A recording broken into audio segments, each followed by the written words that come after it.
माँ बताते हैं कि इसके लिए आपको क्या करना है। पहले आपको अपने संत सतगुरु की शरण गहना है।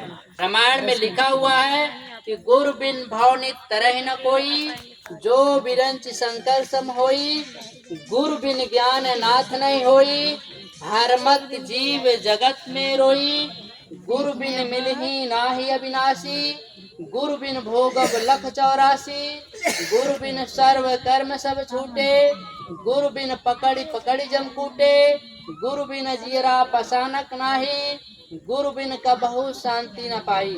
प्रेमी भाई बहनों, महात्मा ही परमात्मा होते हैं। जो महात्मा को परमात्मा मान लेते हैं वह अपना काम बना लेते हैं।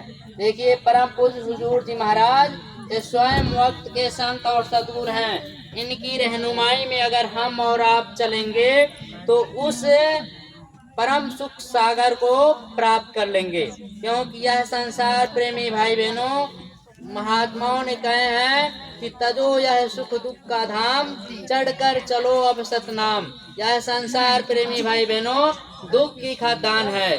अगर हमारा आपका 10 दिन सुखों में व्यतीत हो जाएगा तो फिर हम और आपको 10 दिन दुखों का भी सामना करना पड़ेगा। महात्मा कहते हैं कि अगर आप परम सुख को पाना चाहते हो तो अपनी जीवात्मा को जगाओ और अपने सच्चे प्रीतम परमात्मा के पास ले जाओ, जहाँ पर ना कभी जन्मना होता ना कभी मरना होता। यह आपका देश नहीं प्रेमी भाई बहनों, ये परदेश है। हम सब परदेसी हैं, इस सराय के यात्री हैं, थोड़े दिनों के लिए ही ठहरे हैं। महात्मा कहते हैं जिस दिन सांसों की पूंजी खत्म हो जाएगी उनके फरिश्ते यानी सिपाही आ जाएंगे और इस जीवात्मा को निकाल करके धर्मराय की कचहरी पर खड़ा कर देंगे। वहाँ पर हमारा आपका कोई नात मित्र रिश्तेदार हमारी जीवात्मा की भलाई नहीं कर सकता। महात्मा कहते हैं कि माया सगी न तन सगा, सगो न यह संसार। इस जीव के कह कबीर, इस जीव के सगा है सिरजनहार। उस समय प्रेमी भाई बहनों अपने सच्चे साथी ऐसे सतगुरु होते हैं। यही ही उस धर्मराय की कचहरी पर आपके यानी खाते को वहाँ रफा दफा करवा देते। यानी यमलोक में यानी नरक 84 में जीवात्मा को जाने से ऐसे संत महात्मा ही प्रेमी भाई बहनों बचा लेते। इनसे बड़ा रहनुमा, इनसे बड़ा रहबर, इनसे बड़ा हमारा सच्चा साथी इस संसार में कोई नहीं। महात्माओं ने साफ कह दिए हैं कि भाई अगर आपको सच्चा साथी बनाना हो तो भाई सतगुरु को बना लो। अपने सतगुरु को जैसे भी हो अपना बनाकर रिझा लो। फिर देखो प्रेमी भाई बहनों, आपके ही घट में अनंत का सागर उमड़ पड़ेगा। स्वर्ग वैकुंठ आप जाएंगे। महात्मा कहते हैं वहाँ पर ऐसी ऐसी की लीलाएं हैं, ऐसे ऐसे नृत्य हैं जिसका इस संसार में कोई वर्णन नहीं हो पाता। परम पूज्य स्वामी जी महाराज जी फरमाते हैं कि उस लोक में जब जाओगे तो वहाँ पर प्रेमी भाई बहनों बाग बगीचों में ऐसे ऐसे फूल खिले हुए हैं स्वर्ग वैकुंठ में कि इस संसार की सारी खुशबू को मिला दी जाए तो वहाँ की एक फूल में समा जाए। वहाँ की एक फूल की ये तारीफ है। वहाँ के जो महल है प्रेमी भाई बहनों, करोड़ों वर्ष आप उस मोतियों के महल में घूमते रहो, आप उसका आता पता नहीं लगा पाओगे कि कितना लंबा और चौड़ा है। रामायण में आता है तीर तीर देवन के मंदिर। प्रेमी भाई बहनों, आपका जो देश है अजर अमर अविनाशी देश, वह अमरलोक सत्यलोक है। वहाँ की कैफियत का वर्णन कोई कर नहीं सकता। महात्मा बताते हैं वह अगम अपार अनामी है, जिसको महात्माओं ने कह दिए हैं कि आपकी वहाँ पर अनंत तलों की मोतियों की महलें हैं। इस जीवात्मा की सबकी वहाँ पर महलें हैं।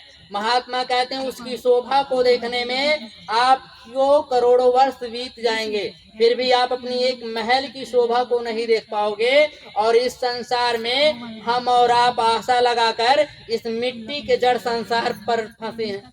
महात्मा कहते आप बादशाह हो, बादशाह होते हुए भी आप यहाँ नौकर की भांति जीवन व्यतीत कर रहे हो। महात्मा कहते हैं अपने अंदर उस जीवात्मा को जगाओ और अपनी असली बादशाहियत को प्राप्त करो। उसको प्राप्त करने के लिए प्रेमी भाई बहनों, हम और आपको गुरु की शरण में जाना पड़ेगा, क्योंकि महात्माओं ने साफ लिख दिए हैं कि तीन लोक नौखंड में गुरु से बड़ा न कोई, करता करे न कर सके, गुरु करे सो होए। प्रेमी भाई बहनों, महात्माओं ने साफ लिख दिए हैं कि भाई त्रेता में प्रभु श्री रामचंद्र जी आए, वह भी गुरु के आगे ही अधीन थे। कृष्ण भगवान द्वापर में आए, वह भी गुरु के आगे अधीन थे। कृष्ण भगवान यदुवंशियों के संघर्ष के बाद अपने परम धाम को जाने लगे, तो उनके अनन्य भक्त उद्धव ने कहा कि हे प्रभु, हमें भी अपने साथ ले चलिए। कृष्ण भगवान कहे कि हे उद्धव, यह संभव नहीं है, तुम्हें योग करना पड़ेगा। उद्धव विनम्र भाव से बोले कि प्रभु, जवानी की अवस्था आपकी भक्ति में गुजारा, बुढ़ापे में योग कैसे संभव हो? आपने हमें पहले क्यों नहीं बताया? कृष्ण भगवान कहे कि हे उद्धव, तुमने हमसे पहले पूछा ही कब था, वरना पहले ही बता दिया होता कि तुम्हें योग करना पड़ेगा। कृष्ण भगवान उनको साफ कहे कि हे उद्धव, तुम तत्वदर्शी संत महात्माओं की शरण में जाओ, इन्हीं की कृपा से तुम हमारे लोकों को आ सकते हो। महात्माओं ने कहे हैं कि राम कृष्ण से को बड़ा, तीनहु तो गुरकीन, तीन लोक के नायका, गुरु आगे अधीन। प्रेमी भाई बहनों, इसीलिए महात्मा बताते हैं कि भाई पल्ला अगर पकड़ना है तो अपनी गुरु की पकड़ो। महात्माओं ने कहे हैं कि भाई गुरु भी साचा होना चाहिए। महात्मा कहते हैं कि जब तक गुरु मिले नहीं साचा, तब तक करो गुरु 10-5। यानी महात्माओं ने बताए हैं कि गुरु सो ही जो शब्द सने ही, शब्द बिना दूसर नहीं से ही, शब्द कमावे सो गुरपुरा, उन चरणन की हो जा धूरा, और पहचान करो मत कोई, लक्ष्य अलक्ष्य न देखो सोई, शब्द मार्ग लेकर के इनसे, शब्द कमाओ तुम तन मन से। महात्मा कहते हैं शब्द मार्गी गुरु करो। ऐसे सतगुरु अपने पूज्य हुजूर जी महाराज जी हैं। इनकी जब आप लोग नाम दीक्षा मथुरा से लेकर के अपने घर में आप बैठ कर रियाज करेंगे, महीने 2 महीने में आप जब सच्ची लगन लगाएंगी, तो आपके अंदर वह अनहद बाड़ी आसमानी आवाज उद्धव गीत इसी मनुष्य मंदिर में वह आपको सुनाई देगा। मधुर मधुर गरजहि घनघोरा, बाजहि ताल मृदंग अनूपा, अति विचित्र तह लोक अनेका, रचना अमित एक से एका। प्रेमी भाई बहनों, उस आसमानी आवाज को, उस ईश्वरी संगीत को आपकी जीवात्मा जब सुनेगी, तो आपका यह संसार से मन उदास हो जाएगा, और जिनका मन इस संसार से उदास हो जाएगा, वही परमार्थ की सच्ची खोज कर सकेगा। संत महात्मा फरमाते हैं, इसी दौलत को पाने के लिए आपको यह मनुष्य शरीर मिला। यह मनुष्य शरीर प्रेमी भाई बहनों बहुत दुर्लभ है। महात्माओं ने कहे हैं कि कोटि जन्म जब भटका खाया, तब यह तन दुर्लभ तुमने पाया। महात्मा कहते हैं कि करोड़ों युगों के बाद अनेकों जन्मों का शुभ कर्म जब संचित हुआ, तब हम और आप पर वह मालिक ने अति दया कृपा करके यह मनुष्य शरीर दिया। देते समय उन्होंने कह दिया कि अब की बार यह अमोलक शरीर ले लो, और अब की बार अपनी जीवात्मा का आप कल्याण करा लेना, जन्म मरण के पीड़ा से हमेशा के लिए आजाद हो जाना। नहीं तो प्रेमी भाई बहनों, महात्माओं ने कहे हैं कि जन्मत मरण दुसह दुख होई, यानी जन्मने मरने में असहनीय दुखों का सामना करना पड़ता। उससे बचने के लिए स्वामी जी महाराज जी फरमाते हैं कि आप भजन करो। भजन प्रेमी भाई बहनों इस जीवात्मा का असली भोजन है।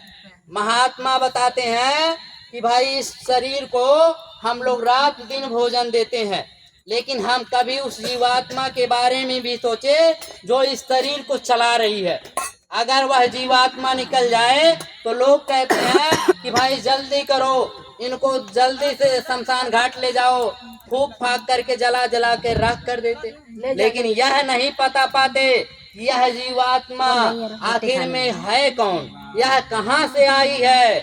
महात्मा कहते हैं कि हम कहाँ से आए हैं, हम लोगों को जाना कहाँ है, हम कौन हैं। यह मानव मात्र